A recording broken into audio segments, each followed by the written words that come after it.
Sport tracker.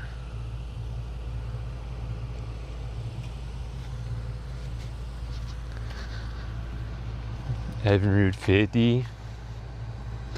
Definitely off the bat more rough than I had anticipated. The pictures looked pretty rough, but brother,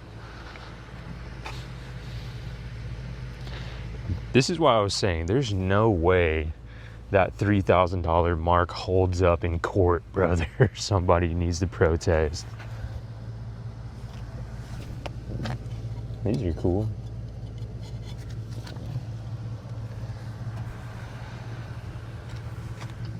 Bilge hatch is pretty nice, actually. Oh, whoa, brother. Yowzers. Okay. It's just a low ball considering the post was for $3,000. He said $1,500. I said I'll do $800 considering what it needs. My wife she's holding my phone right now, so she just saw the text come in that said he would accept the $800. Now I'm kind of worried. Now I don't know if now I don't know if 800 is too much.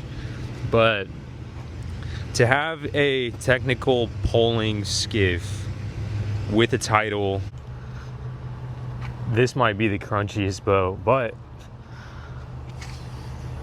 I'm starting to think we got us a little diamond in the rough. We're gonna be able to take this all the way down and build it up exactly how we want it.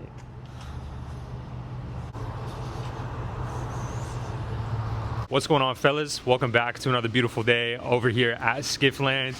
In today's video, it's a big compilation of the entire build from start to finish of this 16-foot fiberglass skiff that I have back here that has slowly become one of my favorite builds, which I'm shocked by. Watching this video, at the beginning, there were some questionable decisions, some weird directions we were going in, but by the end of the video, it really turned out special, I would say. You also get to see the evolution of Skiffland itself, as well as the skiff over there. I mean, I don't know. I just think that it turned out a lot better than I ever anticipated, and going back editing this video, I really enjoyed reliving some of those things. So I appreciate you for tagging along in this particular video. And if you're curious about the more intricate details for anything that you see in this video, I have all the full videos in the channel, so just scroll down a little bit and there's a dedicated video for each part of this video, I would say. But the transformation is crazy of it all. So sit back and relax and let's get into some skiff building.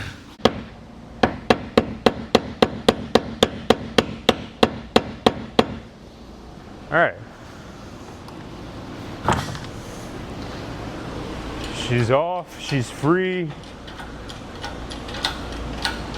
Get her up in the air. Let's see what else we have connected. Nothing. Everything was chopped.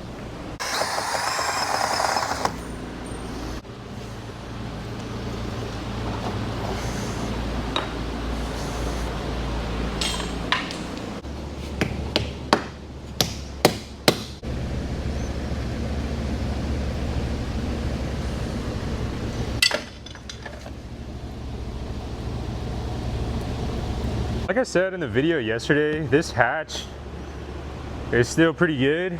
So I mean, might as well pressure wash this also.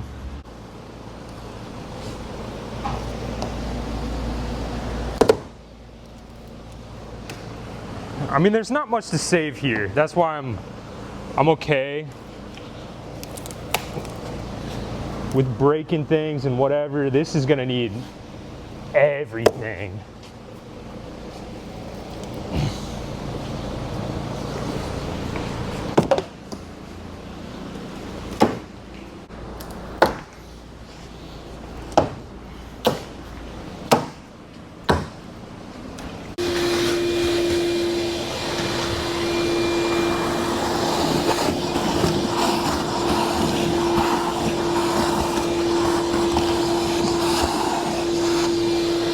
No turning back, you know what I'm saying?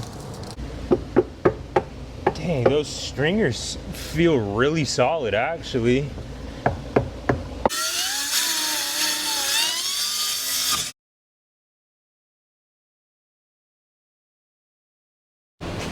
Okay, this full trash can was not even half of the foam. Look at this though.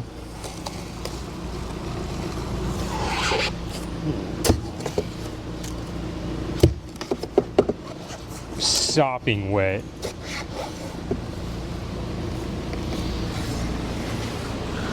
Glad I'm doing this.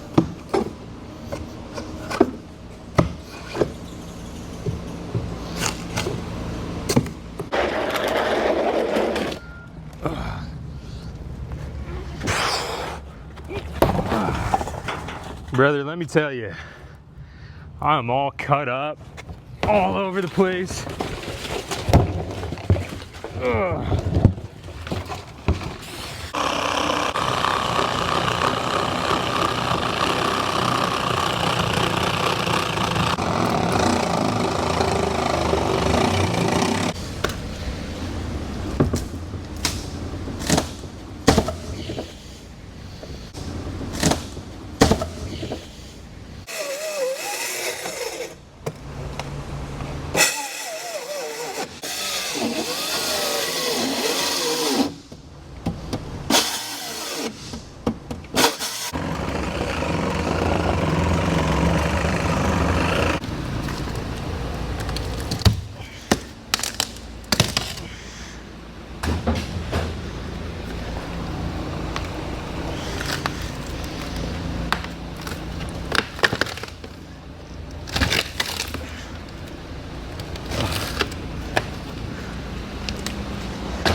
Everything is out. I'm gonna come back and clean most of it up with an angle grinder. I don't know, maybe tomorrow, maybe the next day.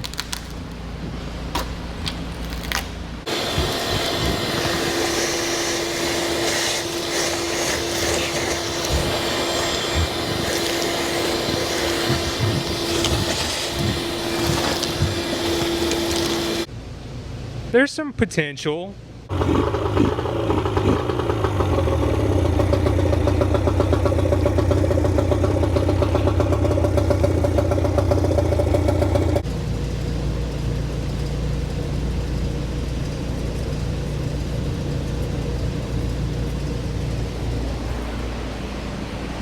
Freaking crust bucket. I want to say I was doing some late night Facebook Marketplace browsing.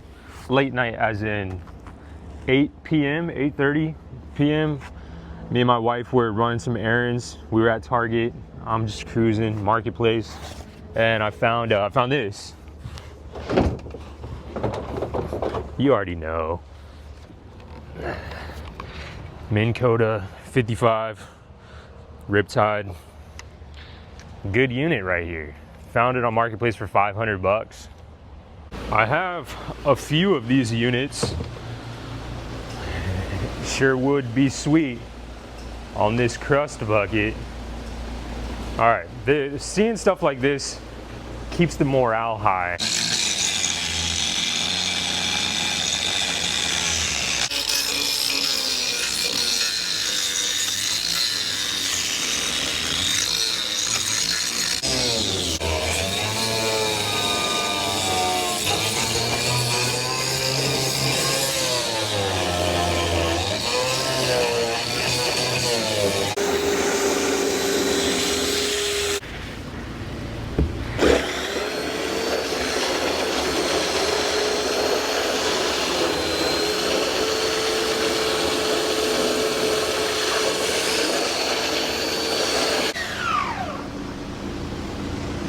Say she did all right, nice and flat. To be honest, I thought she would do more damage, but she's hanging in there, she's doing all right.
broken like it did before. I would say the other big issue that has been uncovered, well, there's two. One is this back corner right here. That's gonna need some fiberglass work for sure. I was hoping to maybe not have to do that, but I am. And then there's a crack over here that needs to be addressed. This will need to be addressed for sure.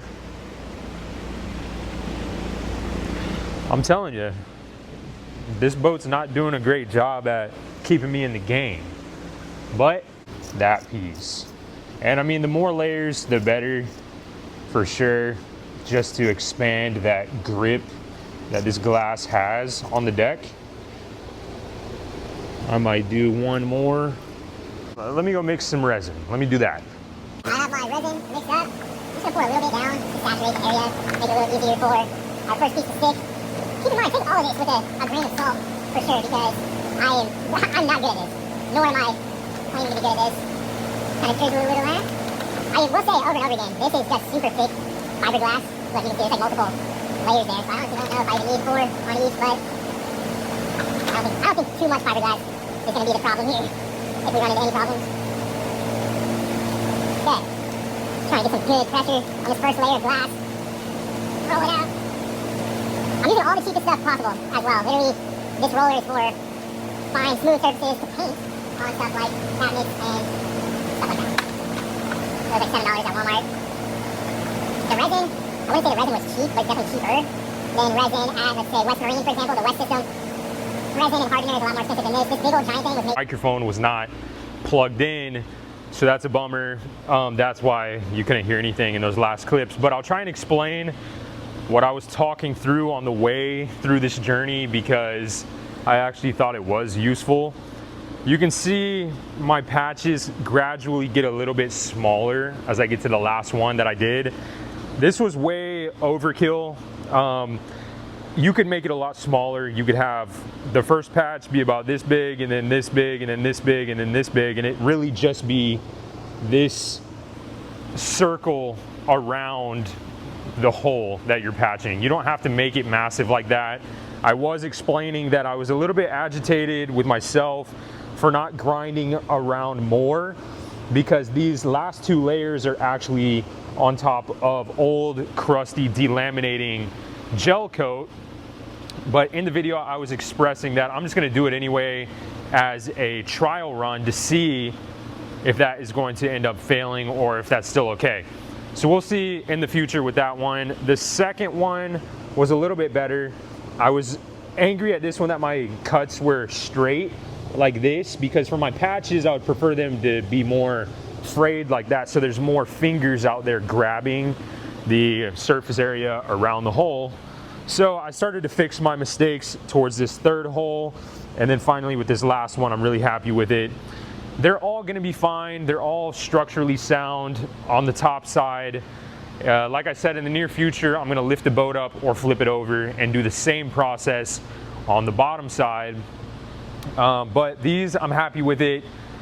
I was saying in the middle of it to make sure that you're doing this in a well ventilated area. This stuff is super strong with the fumes. It'll get you feeling crazy halfway through the job. But these are done.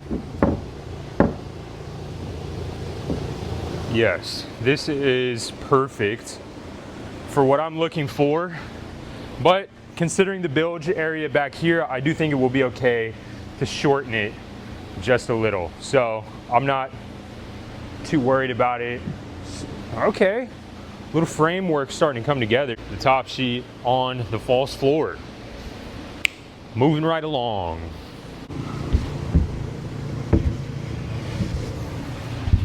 Ow.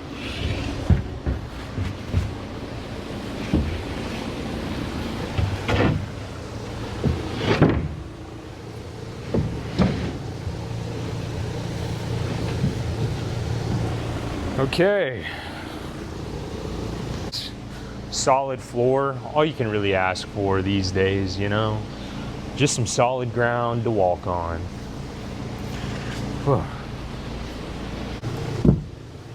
I'm gonna see how we're looking with fiberglass. Wow, I did not plan this, for it to be the exact size that I needed.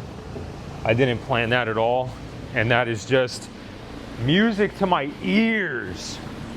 Oh, dude, now that I see it like this though, all right, let's take it off. I will say, with a floor like this, the one cool thing is that you can drill into it anywhere. You don't have to worry about it. You can add pretty much any accessory that you want, not worrying about drilling through the boat or drilling into a vital component of the floor. You can just add whatever accessories, seats, lean posts, whatever, and you don't have to worry about it at all. I'm just saturating the wood before I lay down the first strip of fiberglass, or the first sheet rather.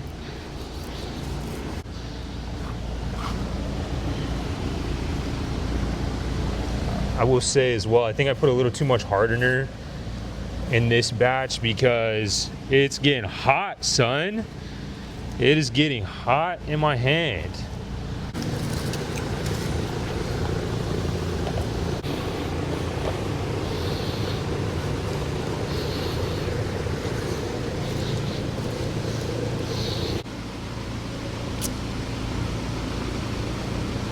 Okay, well, funny story. I went back and I picked up some more resin, and then I came back around and I put some shims all the way around. It was actually already brick hard over here on this resin area, so I could just drill right into that. And then over here, just filled it up. I just filled up all the spots, whatever. And now I'm about to put some resin all over the place and just hope for the best. This video has taken a very weird turn, to say the least. I just dumped a bunch of hardener in this bottle of general purpose. And I mean, I guess I'm just gonna start filling voids.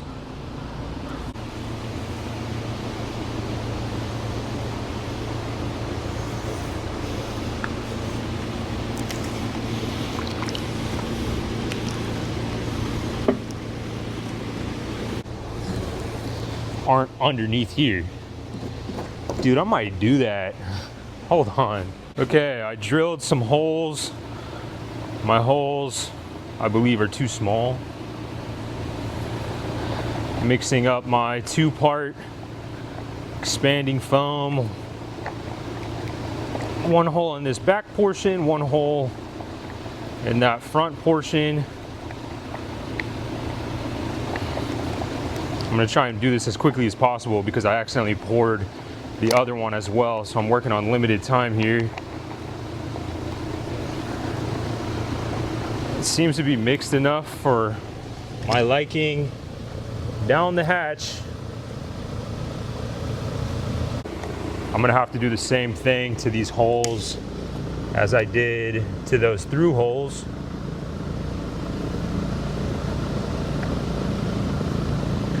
I'm sure a better practice would have been to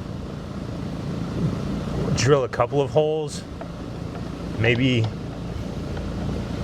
1, 2, 3, 1, 2, 3, so I could, I don't know what this particular foam does. I don't know how it acts and operates. So the frame that I put down, all the gaps under there let the resin just go underneath. So I mean, we're gonna have a very, very solid floor. It's probably gonna be way too heavy. This is all probably pointless. Starting to protrude out of here now. I'm gonna leave though. Dude, I should have left a long time ago and just thought about it, but I didn't, and mistakes were made. So this video is going to be titled Failure of some sort.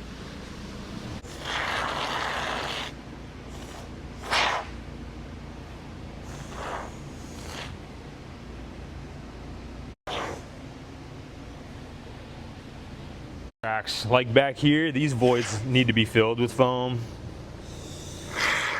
Stuff like right there though, I'm just kind of leveling it out.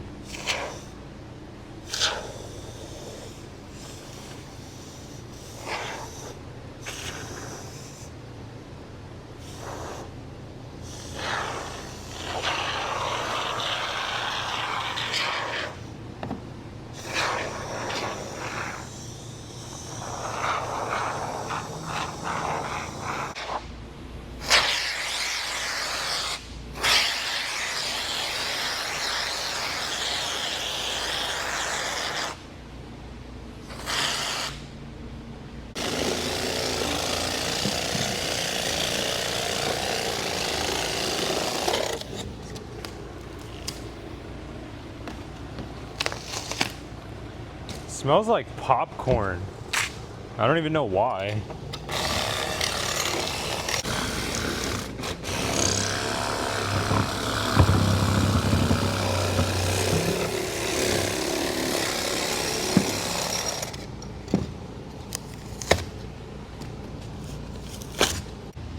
So best case scenario would be not needing gloves, you know, spreading it.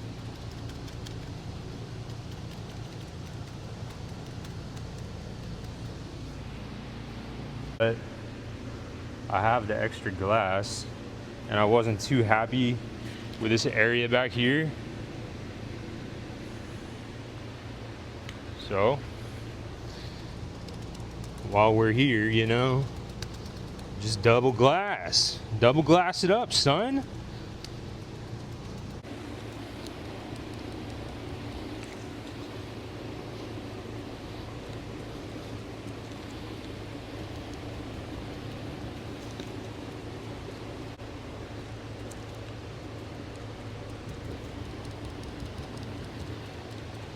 Let's get into it. Cheers.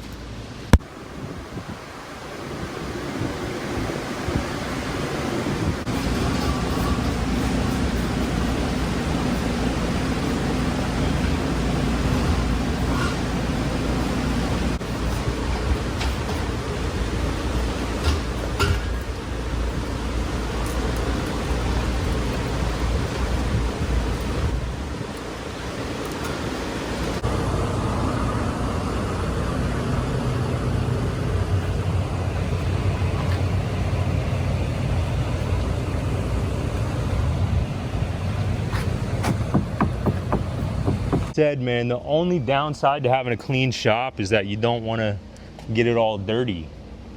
When it's all dirty at the beginning, you don't care. You can just hop right into it. But we're out here now, so I'm just gonna grind this stuff away. This little piece is gonna be rather satisfying, I can already tell.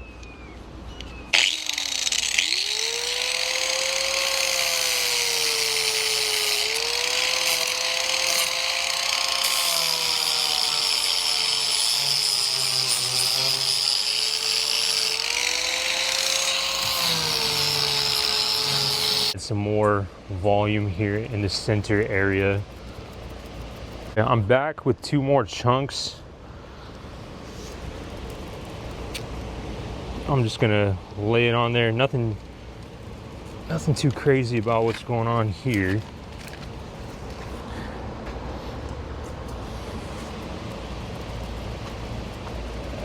Soaking it up. I mean, I could have even put some expanding foam in that center area. That probably would be even better, but at this point she's gonna be sealed up for sure. Now this is just 120 grit just to knock down some of the little hairs, but coming back here I just realized that I forgot to glass all this stuff, so I might just 52 and then Bondo at some point. I don't know.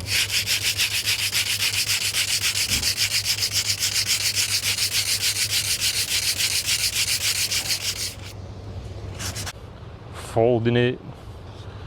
I mean, don't follow these directions. I don't know if I'm doing it right.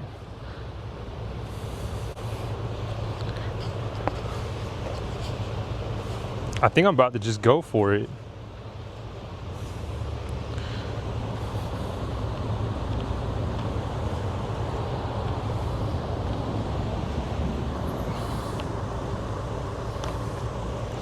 This particular portion is definitely a learning experience. I've never used this stuff before, but again, the situation we're in right now, anything's better than what we've got. So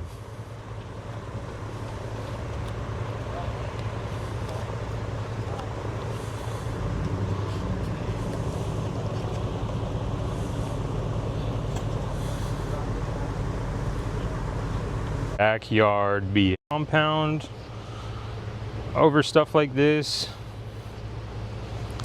but this is just some backyard BS if I'm being real. So take it all with a grain of salt. See, had to go over this area a couple times to try and figure out where that patch even was. So I'm proud of myself on this patch up here. Actually really proud of it. I mean, it wasn't crazy. I just kind of grinded down the area. Consistency looks even now with all the particles mixed. And then the consistency looks even now with all the particles in there or whatever they use and the actual paint itself. So now I'm just going to dip. This can get everywhere too, so I'm not really worried about it. Might just soak it up. Whoa, almost lost it there. I'm also hoping that 1 gallon is enough. I'm sure that it will be.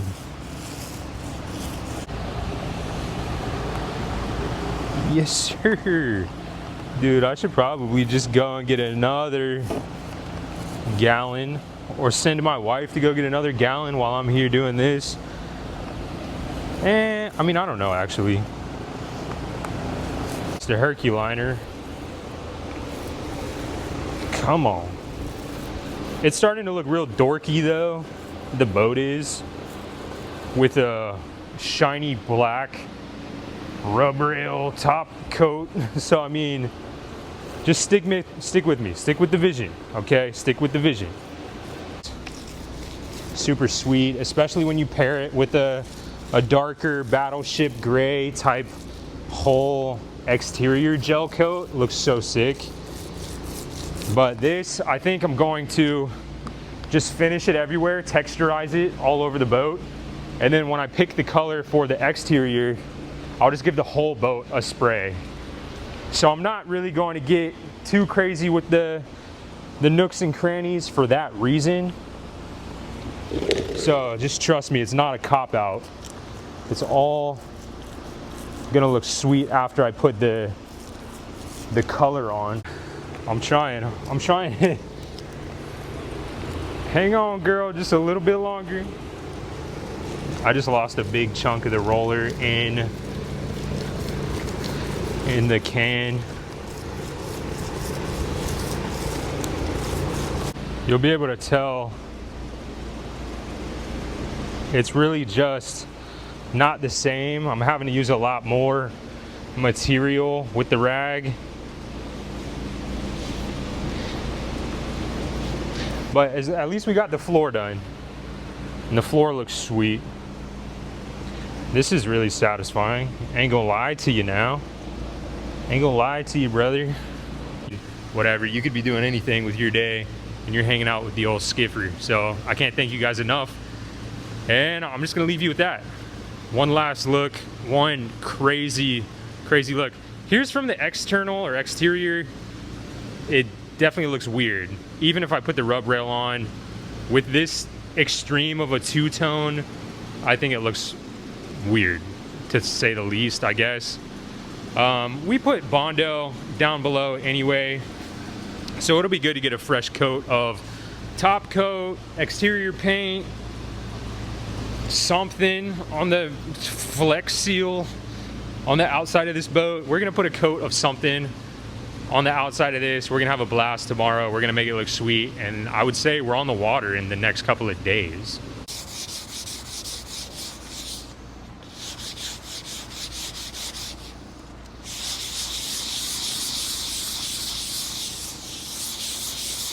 because you have a bunch of chemical stuff on your fingers. Do you see how pointy the boat looks in this clip?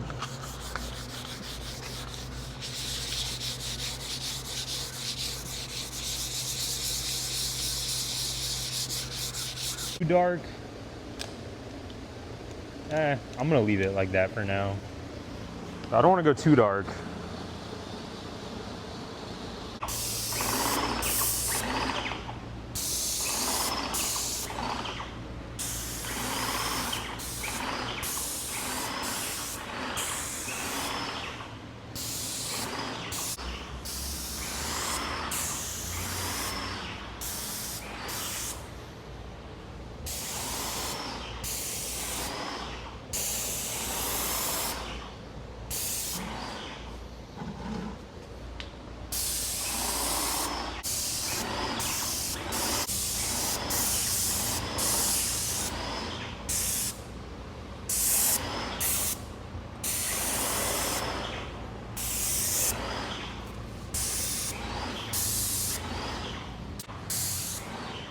Ugh, face full of paint.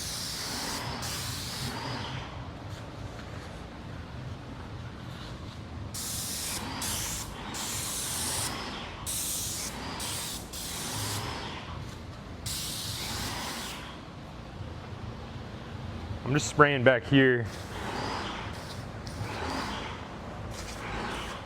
in the nooks and crannies in the back.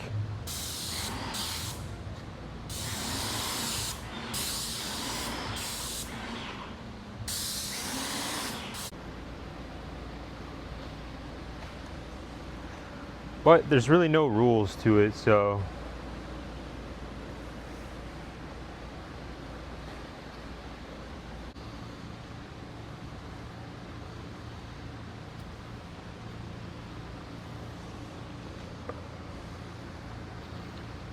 here, ready to send wires to the back end. Put a nice Minn Kota 55 up front. I was gonna put that Yamaha 15 back here in the back, but at this point I feel like she deserves a little more juice. I'm impressed. She impressed me. I can't believe I was going to chop this boat in half with a chainsaw. I actually have a good idea. Let me go hop up to that bird's eye view, because she looks sweet from here, but let's go check out the bird's eye view. Oh man, what a day. Just a complete 180.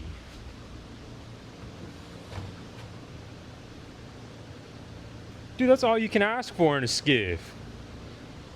A nice shallow water, backwater skiff.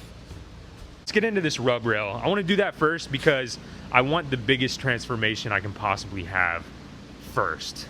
Let's do it. I've never used this particular rub rail before, so I'm not actually sure how it's gonna go. Looks like I put this on first, the track along the skiff, and then this kind of, I believe, is going to clip on. Let me see. Okay, the track is on. I really didn't have any specific method as far as spacing between rivets or whatever. All the rivets are gonna be under the big rubber, so it doesn't really matter, but I'm all done with the rivets. I don't wanna touch that rivet gun for a while. It aggravated me. But now it's time to figure out how to put this big rubber piece on. I don't know if I should slide it on or if I should try and get it on like this. I'll try a couple different methods and then see what works best. I have to move those when I mount the new motor. I'm not 100% sure, but this rub rail looks phenomenal. We got us a skiff on our hands. Ayo! I told you, the rub rail holds so much weight in the appearance of a skiff. Dude, look at this. This is crazy. Couple of rolls. I think this will be fine if I space it out and make it look intentional. It'll be all right. I'm just gonna breeze through this. I'm not gonna show the process. I have a few other videos on EVA foam. It's all the same process, so I'm gonna just do this and then show you what it looks like. Just finished the EVA foam. Absolutely insane. It looks intentional. It almost looks like if you bought a kit of EVA foam for a skiff like this. Let me hop up on the stairs. Let me show you what I did. I cut a section back here, rounded off the edges. There's gonna be some foot traffic back here. There's gonna be some foot traffic here. And then I cut out this piece to kind of mimic this area up here. A lot of foot traffic up here whenever you're up there operating the trolling motor, fishing, whatever. Man, insane. Insane. The trolling motor is gonna sit on. I wanted that to be black. Like I said, I want as many things to be black as possible. Oh, it's looking good. This is here. And this is what the trolling motor sits on. So that looks sweet. Let me grab the trolling motor. Oh, it's over here. Oh, yes, sir. This trolling motor could use a pressure wash. So I might do that in tomorrow's video also. She's coming along. Or Skiff? Imagine that, dude. From where we started with this skiff. Check that out. Oh my goodness. Oh my goodness.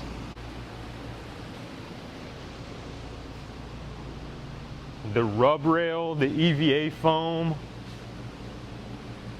Dude. Foot project skiff. In this video, we're just going to be tightening up some loose ends that we left over the past couple of videos. A few things I did behind the scenes, which I'll show you, and then I have a couple of upgrades. We have a tiller extension that I finally got my hands on.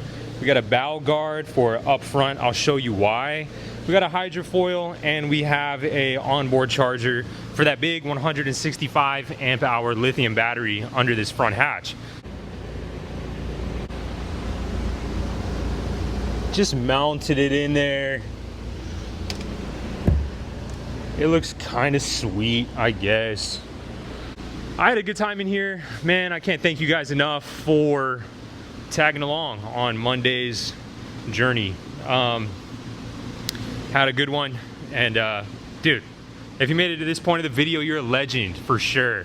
I love hanging out with you guys, especially just a nice Monday afternoon. Air's a little crispy outside. Vibes are high, and dude, I just can't thank you enough for hanging out. One last look at her, because aside from the drain plug and the bilge pump, this is pretty much it. This is pretty much its final form.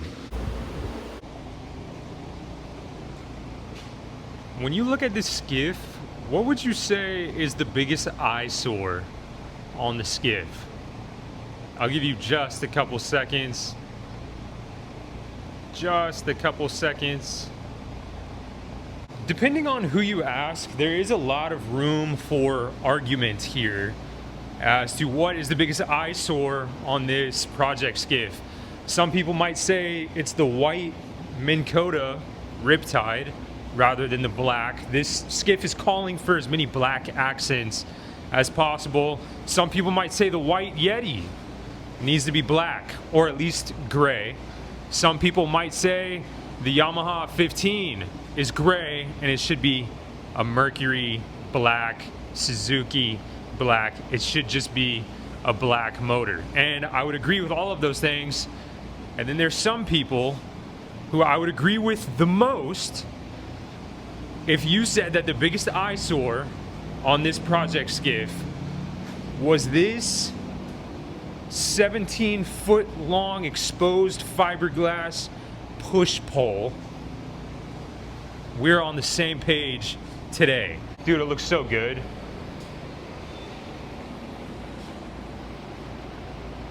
Oh yeah.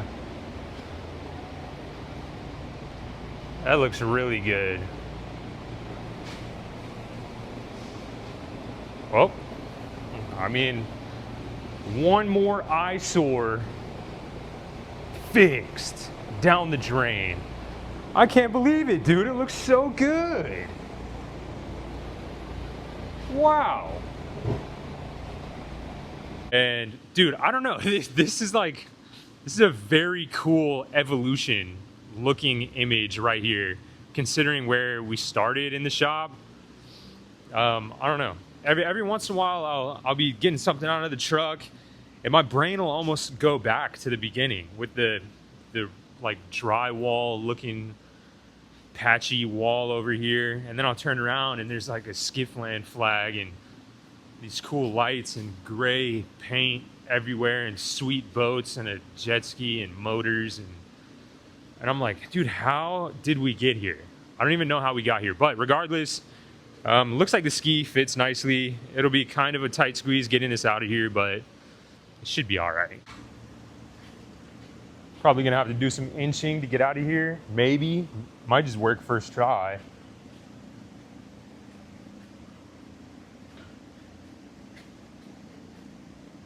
Well, there you go. A little bit of a clash right there, no big deal. Now, but dude, I checked the mail the other day. Dude, look what they sent. Dude, how sick is that?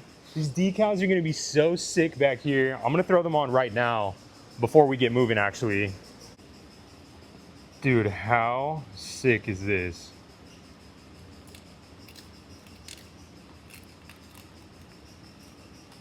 Dude, custom decals for a custom skiff, straight out of Skiffland. Dude, the other side is so sick too. Dude, Skiffland Boatworks in the flesh, dude. That's actually so sick. That is so sick. Shout out to Get Tight Gear, man. That was just a really crazy random surprise. It's okay out. A little overcast, probably be good for fishing more than anything. I'm cool with that.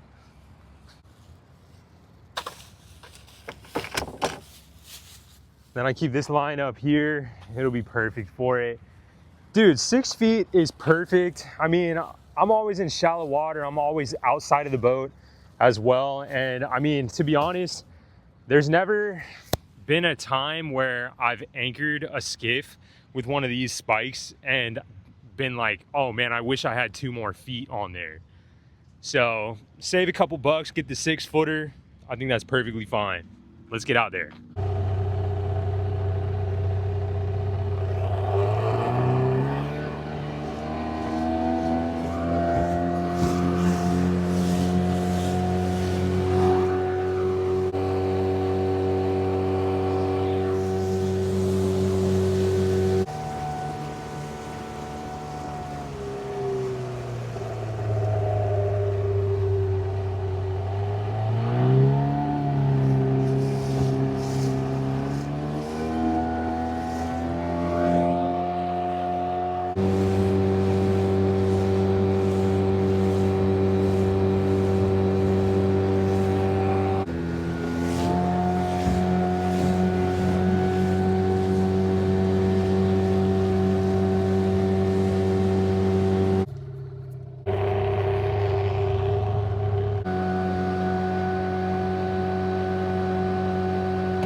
All right, spot number 2.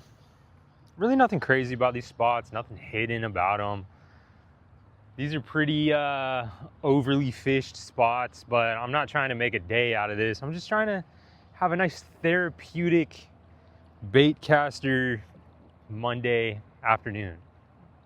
Just casting, not really expecting too much.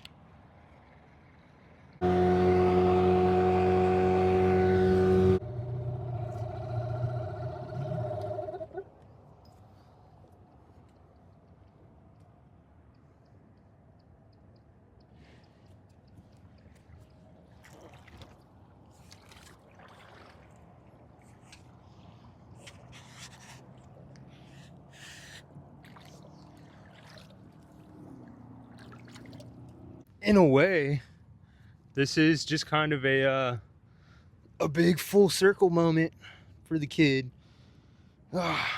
Just hanging out, doing I guess you could say whatever I want, which I guess this is an interesting use of free will, to be doing like exactly what I'm doing right now. But it's just one of those moments, man. I had to put my feet up for a second. Had to. After this Yak Gear spike holding up pretty good. You see what I'm saying though? Like, if this was 2 feet taller, it wouldn't make a difference at all. If you're just shallow water spiking, it's not a big deal. But dude, boat out of the water and the unfortunate happened. Dude, the frame on the trailer just pretty much snapped. It's like, I mean, we're touching the ground, almost touching the ground, dude. But to be honest with you, I don't got the time for this. So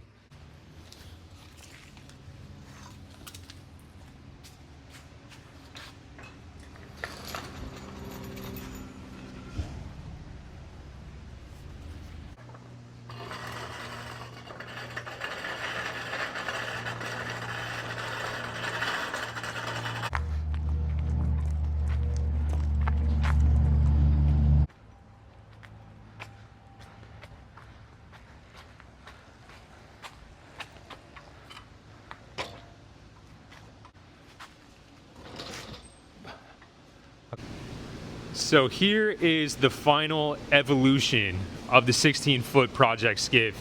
And man, oh man, am I happy with this thing. I just can't find words, brother. This thing just makes me so happy. The Yamaha 15 pushes this thing perfectly fine. It gets you where you want to go. It's super light still, even considering all the resin and fiberglass and everything that's in this floor. It's such a sturdy boat. It's stable, it's sturdy, it's strong. Oh, from all the way from the back to the front. The push pole, I didn't show it in this particular video, but it was painted underneath this athletic tape. And I'm super happy with that. I've used it a few times. The EVA foam down there on the floor.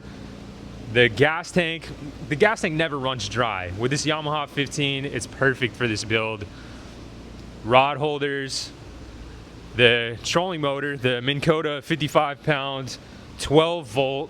I didn't show it in this video, but I installed a nice Marine Co. plug up here that goes directly to a lithium 165 amp hour 12-volt battery. It's a sick battery down there. You could kind of see it when I was showing the onboard charger. But man, Yeti 75 back here. This is the trailer that it ended up on. I did some tweaking. I lowered the bunks. I flattened the bunks. It could use maybe a coat of paint on there just to bring it home, but as is, I mean, it pulls really good. Brand new leaf springs on there. It's a good trailer for this. It's actually too beefy for this, but I mean, whatever. Anything better than the last trailer that the tongue just broke in half at the boat ramp. Left me stranded for a little bit. But man, I don't know. The paint, I know we used exterior paint. That was a big experiment just to see how long it would last, how long it would hold up. And it's actually holding up quite nicely. I'm surprised. I've taken it out a few times and I have no complaints. It was cheap. So far, it's pretty durable, especially on the interior with the bed liner underneath the exterior paint. It's very durable. I have no complaints. This is one of my favorite backwater fishing skiffs. It fishes really, really nice. It fishes super shallow. Like I said, man, no complaints over here. But yeah, that was the whole entire build from start to finish. Picking it up on day one to right now. I've taken this boat out a bunch of times. Like I said, man, I have no complaints. I usually fish solo, so it's really easy, but you could easily fish 2 people in here just fine. I'm just stoked about it. I'm stoked. So yeah, I appreciate you guys for watching, and I'll see you in the next one. Peace.